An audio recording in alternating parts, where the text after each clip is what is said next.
Welcome. This is Radio Pras.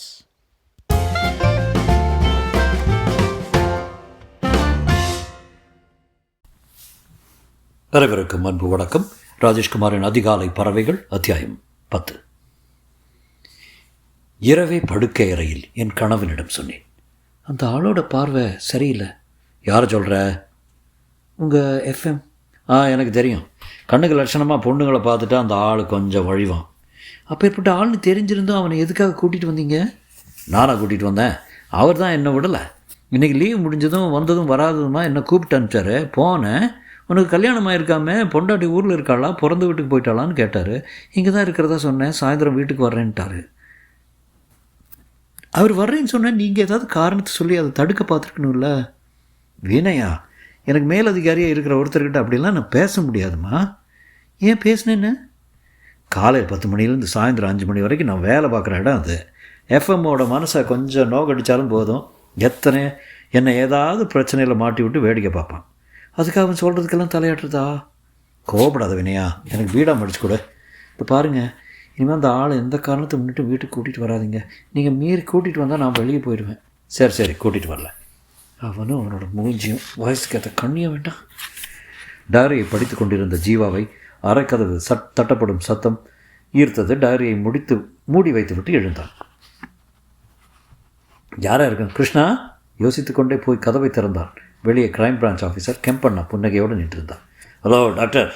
ஜீவாவின் முகம் மாறியது. கெம்பண்ணா சிரித்தார். என்ன, நீங்கள் எதிர்பார்த்துருக்க மாட்டீங்கல்ல? எஸ், வாங்க உள்ளே போய் பேசுவோம்.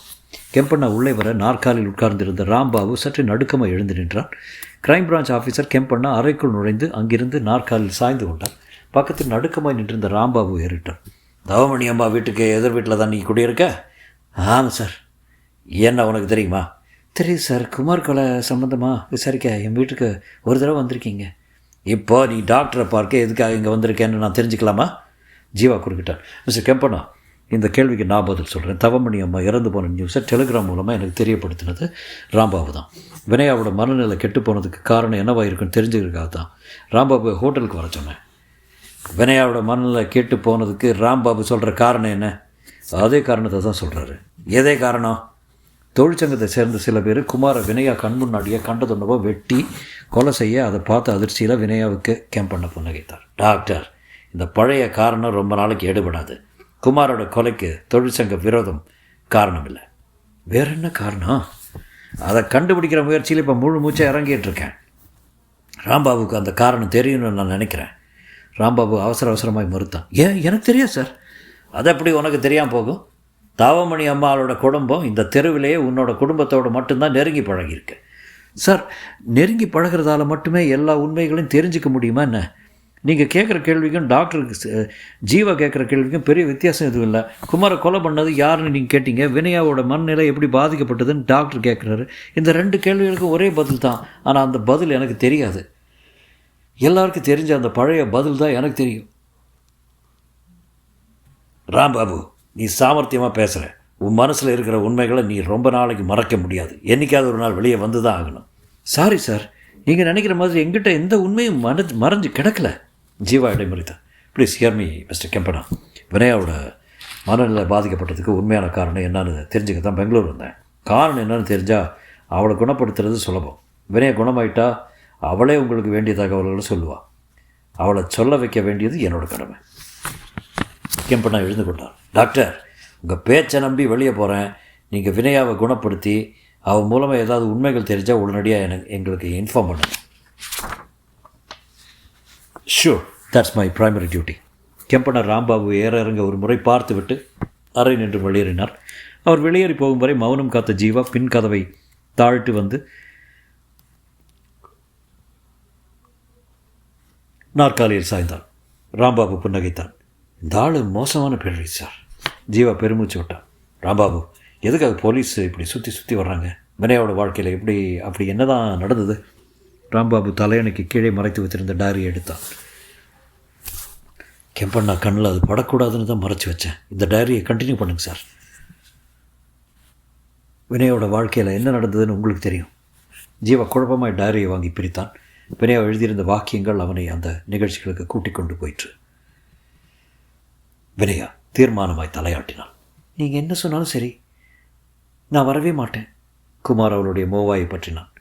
ப்ளீஸ், இந்த ஒரு தடவை மட்டும். அவர் லேஸில் யாரையும் கூப்பிட மாட்டார். அப்பேற்பட்ட மனுஷன் கூப்பிட்ருக்காரு. போகலைன்னா அது மரியாதை இல்லை. மாட்டேன், எனக்கு பிடிக்கல. எனக்காக வரக்கூடாதா? இதை பாருங்கள், எனக்கு பிடிக்கலைன்னா கட்டாயப்படுத்தாதீங்க. வேணும்னா நீங்கள் மட்டும் போயிட்டு வாங்க. நான் மட்டும் போனால் அது நல்லா இருக்காது. நீங்கள் என்ன சொன்னாலும் சரி, நான் வரவே மாட்டேன். தவமணி சமையல் அறைக்குள் எட்டி பார்த்தாள். 2 பேரும் எதுக்காக இப்படி சண்டை போட்டுக்கிறீங்க? குமார் அவளிடம் திரும்பினான். நீயே வந்து நியாயத்தை கேளுமா. எஃப்எம் எவ்வளோ பெரிய போஸ்ட்டு. அந்த போஸ்ட்டில் இருக்கிறவர் ஸ்டாஃபாக இருக்கிற என்ன மதித்து விருந்துக்கு கூப்பிட்ருக்காரு. வினயா வரமாட்டேங்கிறா. ஏம்மா வினயா, அவ்வளோ பெரிய மனுஷன் விருந்துக்கு கூப்பிட்ருக்காரு, போயிட்டு வாம்மா. எனக்கு போக பிடிக்கலாத்த. ஏம்மா, அந்த ஆளோட பார்வையே சரியில்லை. தவமணி சிரித்தாள். ஒரு பொண்ணு லட்சணமாக இருந்தால் ஆம்பளைங்க பார்வையெல்லாம் கொஞ்சம் முன்னே பின்ன தான் இருக்கும். அதெல்லாம் பொருட்படுத்தக்கூடாது. நீ மட்டும் விருந்துக்கு தனியாக போகிற, உன் புருஷனும் தான் வர்றான். தைரியமாக போயிட்டு வாம்மா. அது வந்து அத்தே, போயிட்டு வாம்மா. நீ போகலைன்னா அது அவரை அவமரியாதை பண்ண மாதிரி. கூப்பிட்டதுக்காக ஒரு வாய் சாப்பிட்டுட்டு வந்துடும். வினயா கணவனை ஏறிட்டான். இது பாருங்கள், நான் விருந்துக்கு வரணுன்னா ஒரு கண்டிஷன். என்ன? சாப்பிட்டு கையோடு உடனே புறப்பட்டு வந்துடணும். வெட்டியாக உட்காந்து அங்கே பேசிகிட்டு இருக்கக்கூடாது. சரி, நீங்கள் சரின்னு சொல்லிட்டு அங்கே போய் உட்காந்துட்டா நான் பாட்டு கிளம்பி வந்துடுவேன். சரி சரி. அடுத்த 10 நிமிஷத்திற்குள் புறப்பட்டார்கள். வினயாவுக்கு அங்கே ஒரு அதிர்ச்சி. சம்பளம் போட்டுக்கொண்டு காத்திருந்தது. தெரியாமல் கணவனோடு ஆட்டோவில் ஏறினாள். ஆட்டோ எஃப்எம் இருந்த காலனியை நோக்கி விரைய ஆரம்பித்தது. ஆட்டோ அந்த கெஸ்ட் ஹவுஸுக்கு முன்னால் போய் நின்றது. குமார் வினயாவை தோளை தட்டினான். இறங்கு வினயா. அதான் எஃப்எம்மோட வீடா? ஆமாம், இது முன்னாடி கம்பெனி கெஸ்ட் ஹவுஸாக இருந்தது. இப்போது இதுதான் எஃப்எம்முக்கு வீடு. வினயா கீழே இறங்கி சுற்றுமுற்றும் பார்த்தால் வீடுகள் தூரம் தூரமாக தள்ளி தெரிந்தன. கண்ணாடி ஜன்னல்களில் டியூப்லைட் வெளிச்சம் ஒட்டி இருந்தது. கெஸ்ட் ஹவுஸை சுற்றிலும் தாவரங்கள் மண்டி இருக்க சில் வண்டுகள் மியூசிக் கீபோர்டில் கை வைத்த மாதிரி அலறிக்கொண்டிருந்தது. காம்பவுண்ட் கேட்டை திறந்து கொண்டு உள்ளே போக எஃப்எம் புன்னகையோடு எதிர்பட்டார். வா குமார். வாமா வினயா. சாரி சார், கொஞ்சம் லேட் ஆகிடுச்சு. அதனால என்ன, பரவாயில்ல. ஆட்டோவை அனுப்பிட்டியா குமார்? அனுப்பிட்டேன் சார். போகும்போது நானே காரில் கொண்டு போய் ட்ராப் பண்ணிடுறேன். உள்ளே வாமா வினயா. இதை உன் வீடு மாதிரி நினச்சிக்க. உள்ளே போனார்கள். விசாலமான ஹால். உட்காருமா. வெல்வெட் சோஃபாக்களை காட்டிவிட்டு உள்ளே போனார் எஃப்எம். வினயா முன் இருக்கையில் உட்கார்கிற அவஸ்தையோடு சோஃபாவில் உட்கார்ந்து கொண்டே கணவனை ஏறிட்டான். என்னங்க, வீட்டில் யாருமே இல்லை. எஃப்எம் உண்டிக்கட்ட. வேலைக்காரங்க 6 மணிக்கெல்லாம் வேலைகளை முடிச்சுட்டு போயிடுவாங்க. எனக்கு என்னவோ மாதிரி இருக்க, சீக்கிரமாக சாப்பிட்டு கிளம்பலாம். என்ன அது, ஒரு இடத்துக்கு அதுவும் விருந்துக்கு வந்துட்டா அவசரப்பட்டா எப்படி? அவர் ஒன்றும் ஒன்று கடிச்சு தின்னிட மாட்டார். பயப்படுறதுக்கும் ஒரு அளவு வேணும். நீங்கள் எவ்வளோதான் சொல்லுங்கள், எனக்கு இங்கே இருக்கிற ஒவ்வொரு நிமிஷமும் அக்னிகுண்டத்தில் இருக்கிற மாதிரி இருக்குது. அந்த ஆள் பார்க்குற பார்வையே சரியில்லைங்க. மறுபடியும் ஆரம்பிச்சிட்டியா அவனோட புராணத்தை. எஃப்எம்க்கு உன்னோட அப்பா வயசு. ஆனால் அப்பா பார்க்குற மாதிரி அவர் பார்க்குறது இல்லையே. சரி, பேச்சுக்கு பேச்சு பதில் பேசிக்கிட்டு அவர் வர்றார். மூஞ்சி இப்படி கடுகடுப்பாக வச்சுக்காத. எஃப்எம் வந்தார். வாங்க, டைனிங் டேபிள் போயிடுவோம். அங்கே உட்காந்து பேசுகிறத சாப்பிட்டுக்கிட்டே பேசுவோம். கொஞ்சம் நேரம் போட்டுமே சார். சூடாறிடும். சூடு இருக்கும்போதே டின்னரை வச்சுக்கிட்டால் தான் ரசித்து சாப்பிட முடியும். வாங்க. எஃப்எம் கூப்பிட்டு விட்டு உள்ளே போக இருவரும் பின்தொடர்ந்தார்கள். டைனிங் ஹால் பெரிதாய் விரிந்தது. நடுவே வட்ட வடிவமாய் சுழலும் டைனிங் டேபிள். டேபிளின் மேல் பதார்த்த பாத்திரங்கள் வலைக்கம்பி சலடையால் மூடப்பட்டிருந்தது. எதுக்கு சார் இவ்வளோ ஐட்டம்ஸு? விருந்து பின்ன எப்படி இருக்கும்? எல்லாமே ஸ்டார் ஹோட்டல் ப்ரிப்பரேஷனு. வினயாவுக்கு பார்க்கும்போதே குமட்டியது. உட்காருமா, எதையோ தொலைச்சிட்ட மாதிரி திகைச்சு பார்த்துட்ருக்கேன். வினயா உட்கார்ந்தால். பக்கத்தில் கணவன் குமார், எதிரே எஃப்எம். இந்த பாரு குமார், உனக்கும் உன்னோட ஒய்ஃபுக்கும் என்னென்ன ஐட்டம் பிடிக்கும்னு எனக்கு தெரியாது. எனக்கு பிடிச்ச சில ஐட்டங்களை ஆர்டர் பண்ணி வரவழைச்சிருக்கேன். உங்கள் 2 பேருக்கும் எது பிடிக்குதோ அதை சாப்பிடுங்க. முதல்ல சூப் கிண்ணங்களை தள்ளி வைத்தார் எஃப்எம். வினயா தலையை ஆட்டினாள். எனக்கு வேண்டாங்க. என்னது வேண்டாமா? சரியாக போச்சு. டின்னர்னாலே முதல்ல சூப் தான். சூப் சாப்பிட்டா பசிக்கும். பசிச்சா மற்ற ஐட்டங்களை நல்லா சாப்பிடலாம். எனக்கு பிடிக்காது. பிடிக்காதா? சாப்பிட்டு பாருமா. இது டொமேட்டோ சூப்பு. படித்த பொண்ணு நீ சூப் வேண்டாம்னு சொல்கிற?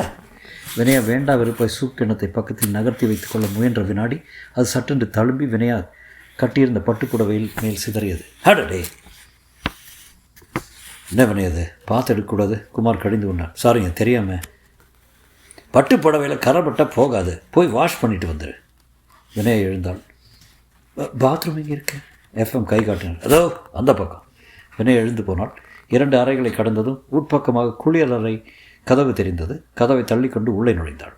பட்டுச்சேலை முந்தானையை தாழ்த்தி பிடித்து கொண்டு தண்ணீர் குழாயை திருகினாள். தண்ணீர் வரவில்லை, காற்று தான் வந்தது. மேலே வாட்டர் டேங்கில் தண்ணீர் இல்லையோ? குளியலறை விட்டு வெளியே வந்து தண்ணீர் வராத காரணத்தை தெரிந்து கொள்வதற்காக டைனிங் டேபிளை நோக்கி நடக்க முயன்றபோது அந்த பேச்சு குரல் கேட்டது. எஃப்எம்மும் குமாரும் தாழ்ந்த ஸ்தாயில் பேசிக்கொண்டாலும் வார்த்தைகள் ஸ்பஷ்டமாக வினயாவின் காதுகளில் விழுந்தன. குமாரின் குரல், சார், வினயாவுக்கு உங்கள் மேலே துளி கூட நல்ல அபிப்பிராயமே இல்லை சார். அதுக்கு காரணம் உங்கள் பார்வை தான். இப்படி வெறிச்சு பார்க்குறது. நான் என்ன செய்யட்டும் குமார்? உன் பொண்டாட்டி அழகாக இருக்கல, கொஞ்சம் கண்ணியமாக பாருங்கள் சார். குமார், வினயாவை பார்க்குற ஒவ்வொரு நிமிஷம் என்னை கட்டுப்படுத்திக்க முடியாமல் போகுது. ஆமாம், இவன் வழிக்கு வருவாளா மாட்டாளா? வழிக்கு வரவழைக்கத்தானே இவ்வளோ முயற்சியும். எனக்கு என்னவோ இவன் முரண்டு பிடிப்பான்னு தோணுது. கொஞ்சம் பத்தினித்தனம் அதிகம். இந்த பத்தினித்தனம் எவ்வளோ நாளைக்கு?